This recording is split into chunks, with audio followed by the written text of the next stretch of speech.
अयोध्या में मस्जिद निर्माण की खबर ने पूरे देश का ध्यान खींचा है और सालों से रुका हुआ मस्जिद का काम जल्द ही शुरू होगा। इस मस्जिद का नाम और पहली तस्वीर हाजी अराफात शेख के शुभ हाथों से प्रकाशित हुई। इस मस्जिद को लेकर मुस्लिम समुदाय में कई मतभेद थे, लेकिन हाजी अराफात शेख की पहल के बाद देश के सभी विद्वान, मौलाना और मौलवी एक छत के नीचे एकजुट हुए और इस काम की सभी ने जमकर तारीफ की। अयोध्या मस्जिद विवाद के दौरान सुप्रीम कोर्ट ने मुस्लिम समुदाय को 5 एकड़ जमीन दी थी, लेकिन आज तक मस्जिद निर्माण के लिए कोई पहल नहीं की गई। इस धार्मिक कार्य में लगातार हो रही राजनीति के कारण अब तक काम शुरू नहीं हो पाया था, लेकिन हाजी अरफात शेख की पहल के बाद इस भव्य मस्जिद का निर्माण कार्य शुरू करने के लिए मुंबई के बांद्रा स्थित रंग शारदा स्थित मुस्लिम उलेमा परिषद में मस्जिद की पहली झलक देश और दुनिया के सामने पेश हुआ। अयोध्या के धनीपुर में मस्जिद के निर्माण के लिए पहली ईंट मुंबई शहर से ली जाएगी और सभी दिग्गज मौलवी, मौलाना और पीर ईद को पवित्र इत्र से स्नान कराया।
आपने कहीं ना कहीं उनके चेहरे पे मुस्कान लेके आई है।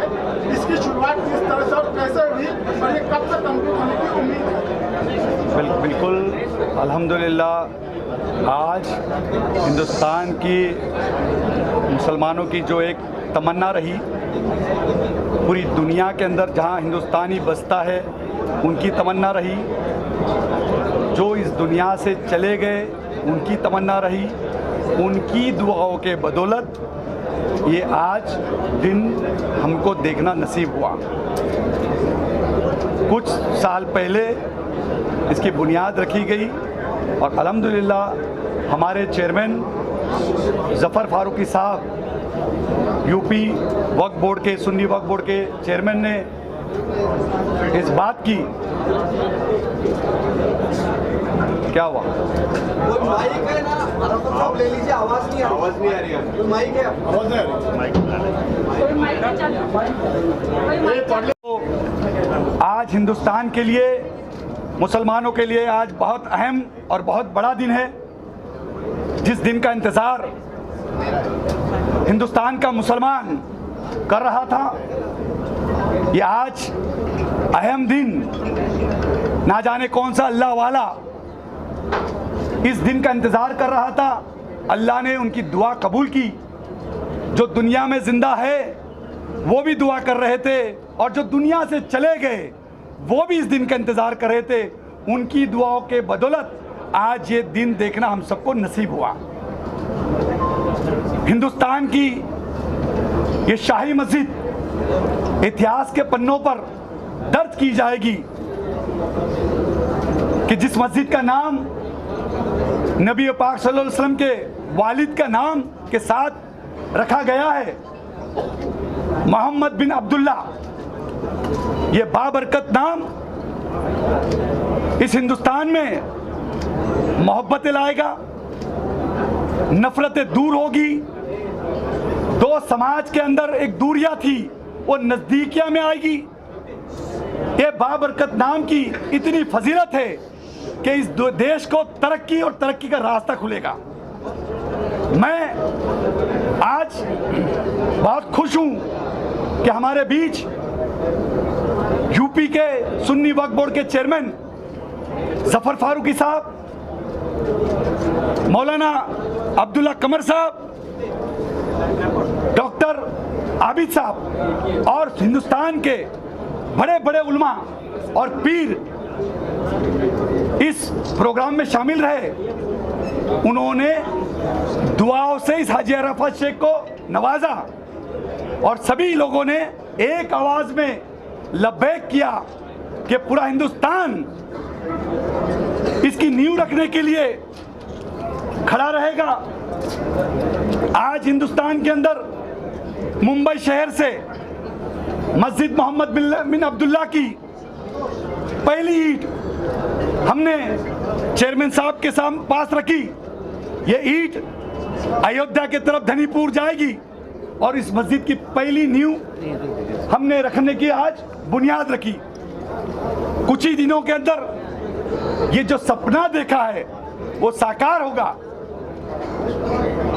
5 एकड़ जमीन सुप्रीम कोर्ट ने जो दी, मैं आज प्रेस कॉन्फ्रेंस के माध्यम से सुप्रीम कोर्ट के जज साहब को धन्यवाद देना चाहता हूं।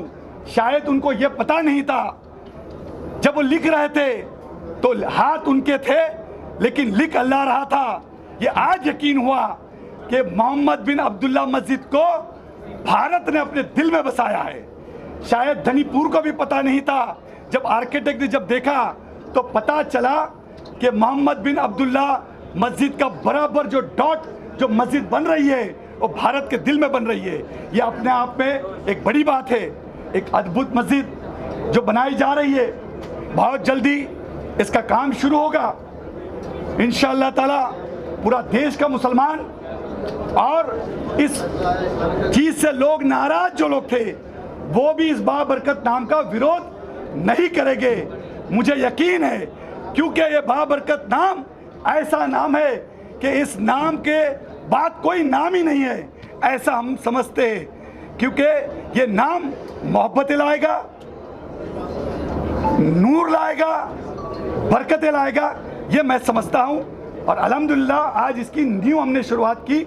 इस मस्जिद का नाम, इस मस्जिद की पहली फोटो, इस मस्जिद की वीडियो, डिटेलिंग वीडियो, हर एक चीज़ का ख्याल रखा गया है।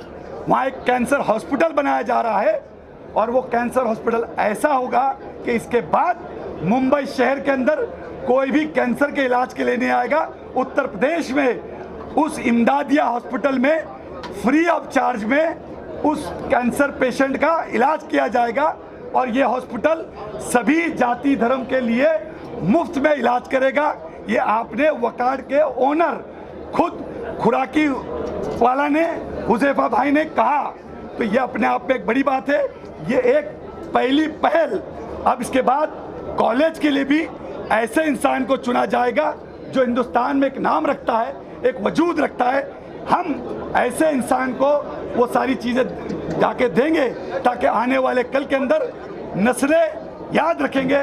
ये सारा काम हमारे चेयरमैन फारूकी साहब, सुन्नी वक्फ बोर्ड इंडिया यूपी के हाथों किया जाएगा। इसकी शुरुआत हमने की।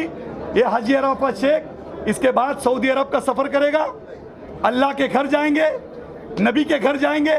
उसके बाद हज़ारों की संख्या के अंदर ये हाजी अराफात शेख अयोध्या की तरफ, मुंबई से कम 10,000 से ज़्यादा लोग अयोध्या में ये ईद पहुंचाने के लिए वहाँ पे आएंगे और इंशाअल्लाह ताला उसका काम बाबरकत तरीके से, अच्छे तरीके से शुरुआत किया जाएगा इंशाअल्लाह। सवाल बनता है कि बीजेपी का सपोर्ट इस प्रोजेक्ट के लिए कितना होगा? नहीं, बिल्कुल। मैं यहाँ पर अपने भाषण में भी कहा कि मैं एज अ मुस्लिम यहाँ पे आया हूँ।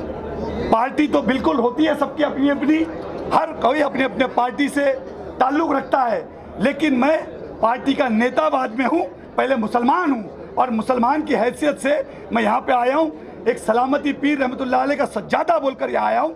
जो सरकार से ज़रूरत लगेगी हम इंशाअल्लाह ताला सरकार को रिक्वेस्ट करके, विनंती करके, क्योंकि इतना बड़ा प्रोजेक्ट है, इस प्रोजेक्ट के अंदर हमको सरकार की पैसों की मदद नहीं चाहिए, पर उसके अंदर हॉस्पिटल है, कॉलेज है, गार्डन है, ये सारी चीज़ें करने के लिए वो जगह छोटी कम पड़ती है। इसीलिए हम अपने पैसे से जगह खरीद कर वहाँ पे ये सारा इरादा पूरा खड़ा करेंगे।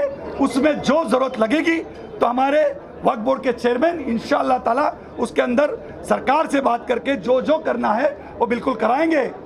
मैं आज के आगे कहूँगा कि ये सारी चीज़ जितनी भी ज़मीनें ले जाएगी वो सिर्फ और लेने के बाद किसी की एक मिल्कियत नहीं होगी, वो वक्फ बोर्ड से इनके पास इनकी ट्रस्ट में जो सुप्रीम कोर्ट ने जो ट्रस्ट भी दी है वक्फ बोर्ड के ताबे में ही वो सारी चीज़ दी जाएगी।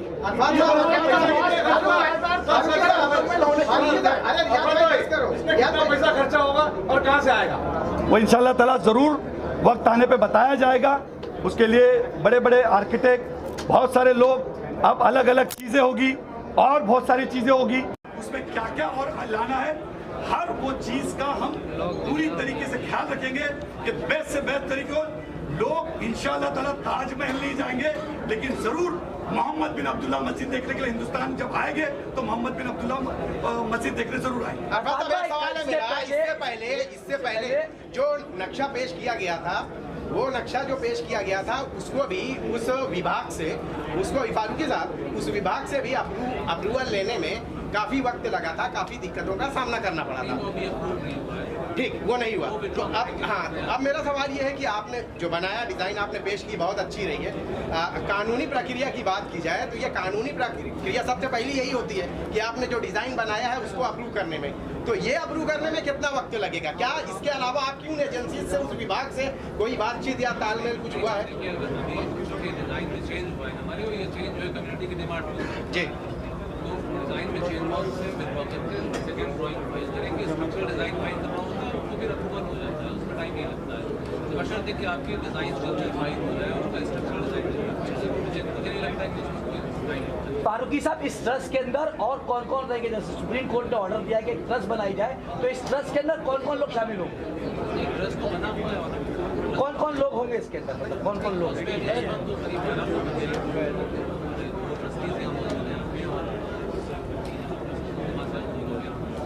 हाजी लेकिन ये बीच में जनरल ये पाई गई फीलिंग कम्युनिटी में कि एक ट्रेडिशनल मस्जिद का डिज़ाइन होना चाहिए। डिज़ाइन को लेकर थोड़ा सा लोगों में बहुत उत्सुकता नहीं थी डिज़ाइन पे, तो ये डिज़ाइन तैयार करेगा ये प्रेजेंटेशन दिया। फारूकी साहब, सुप्रीम कोर्ट के फैसले के बाद राम मंदिर का काम बहुत ही तेजी से चला। वजह क्या रही है कि मस्जिद का काम बिल्कुल उल्टा रहा इसके, और ये मस्जिद का काम बहुत ही सुस्त रवि से रहा है। आप उससे कंपेयर नहीं कर सकते। हाँ, मैं कंपेयर नहीं कर रहा हूँ, लेकिन सर क्या वजह रही है कि मस्जिद का काम इतने कर सकते हैं हमको सर, मैं उससे कंपेयर नहीं कर रहा हूँ, मैं सिर्फ ये जानना चाहता हूँ। सालों पहले से हमें तो 2000 से मालूम हुआ कि ये भी सर, हाजी भाई, सर आपने अपने भाषण में कहा मंदिर के हर सवाल का जवाब है। सवाल बोलिए प्लीज। होने में इतना समय, मस्जिद का काम होने में इतना समय क्यों लगा और कब तक पूरा होगा? वही बात नहीं। ठीक है हाजी भाई, मेरा सवाल था, आपने कहा ये हर सवाल का जवाब होगी ये मस्जिद, तो कौन से सवाल थे जिसको आपको एड्रेस करना था? देखिए, सवाल ये है कि ये मस्जिद अपने आप में बात होगी कि हमारी इस्लाम की 5 बुनियाद है, कलमा, नमाज, रोज़ा, ज़कात और हज। इस बुनियाद का मस्जिद को खड़ा रखेंगे, इस बुनियाद पे होगी। और सवाल ये है कि हिंदुस्तान के अंदर ऐतिहासिक होगी कि राजा और महाराजा का कंपैरिजन जब करेंगे, फना और बका की बात करते हैं तो फना वो होते हैं जो राजा होते हैं। अब जैसे कि आप ताजमहल जाएंगे तो वहाँ पे ताजमहल में एक आपको मजार नजर आएगी जिसके ऊपर आज चिड़िया कौवे लिपते हैं। उसके बाजू में आपको एक दरगाह नजर आएगी सलीम चिश्तिया की, जिसके ऊपर फूल चढ़ाया जाता है, वो बका है। और ये 100% ये मस्जिद बका होगी। इसका सवाल का जवाब ये होगा कि ताजमहल से खूबसूरत एक नायाब चीज हिंदुस्तान में आई, वो सवाल का जवाब होगा कि ताजमहल से खूबसूरत अगर कोई चीज होगी तो उसका सवाल का जवाब होगा वो मस्जिद मोहम्मद बिन अब्दुल्ला। मसला बोर्ड के जो एक्शन कमेटी के जो थे और बाबरी मस्जिद का पूरा केस लड़ा, उन्होंने जब 5 एकड़ जमीन मिली थी तो उस टाइम पे उनका ये कहना था कि उस जगह पे मस्जिद नहीं बनाएगी, तो इसको किस तरीके से आप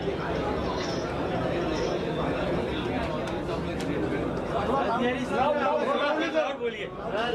उनके स्टेटमेंट में कुछ नहीं कहूँगा, उनका स्टेटमेंट क्योंकि कई चीज़ें थी, वकील भी थे बोर्ड के, हमारे बोर्ड के वकील थे और पर्सनल लॉ बोर्ड के भी पोस्ट होल्डर थे और एक अपनी अलग एक्शन कमेटी थी, तो वो किस हैसियत से उसके बाद मैं कुछ कमेंट नहीं कर पाऊँगा।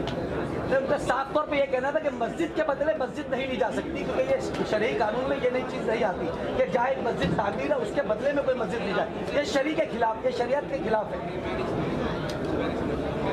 अच्छा हाजी साहब, आप ये कहना चाह रहे हैं अयोध्या में जो राम मंदिर बन रहा है उससे भी भव्य, उससे भी बहुत बड़ी मस्जिद का तामीर हिंदुस्तान में होगा, ये कहना चाह रहे हैं? बिल्कुल ऐसा कुछ भी नहीं है। हर एक धर्म एक बात होता है, मेरा धर्म ये सिखाता है हर एक मजहब की इज्जत करना, तो कभी भी किसी भी चीज़ से कंपेयर किसी ने भी करना नहीं चाहिए। ये होना चाहिए वहाँ पे एक ऐसा पैगाम होना चाहिए, दोनों जगह हिंदू और मुसलमान जाए और एक मोहब्बत का पैगाम पहुँचे। अगर राम मंदिर जो देखने जब कोई जाए तो ज़रूर मोहम्मद बिन अब्दुल्ला मस्जिद देखने के लिए वो वहाँ पे आए।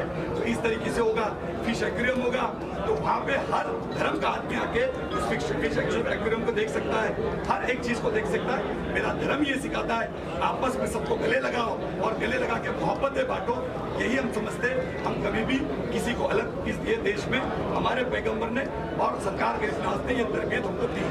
मौलाना अब्दुल्ला कमर साहब यहाँ मौजूद हैं। अमजद प्लीज, मौलाना अब्दुल्ला कमर साहब यहाँ मौजूद हैं। शरई नुक्ता नज़र से आप इसमें कोई रुकावट तो आपको नहीं नजर आती? जरा लाउड थोड़ा सा कहिए, मीडिया वाले सुनना चाहते हैं। हाजी साहब, दोनों तरफ से कहीं ना कहीं कुछ लोग ऐसे भी होंगे जो इसका विरोध करना चाहेंगे, ऐसी ताकतों को आप कैसे रोक पाएंगे? मुझे लगता है कि इसको कोई विरोध नहीं करेगा। ये बाबरकत नाम मोहब्बतें लाएगा।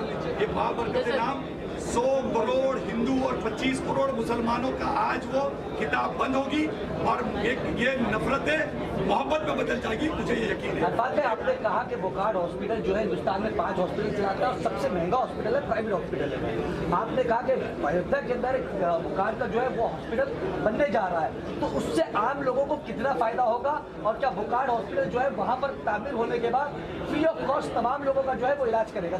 इंशाअल्लाह ताला उसका पूरा ख्याल रखा गया कि हॉस्पिटल मैंने आपको कहा कि वकावट हॉस्पिटल में जो कैंसर हॉस्पिटल बनने जा रहा है वो इमदादिया फंड पे बनने जा रहा है। इमदादिया हॉस्पिटल होगा, उस हॉस्पिटल के गेट के अंदर जो घुसेगा उसको 2 रुपये फॉर्म का भी भरना नहीं पड़ेगा। इस तरीके का भी ख्याल रखा जाएगा।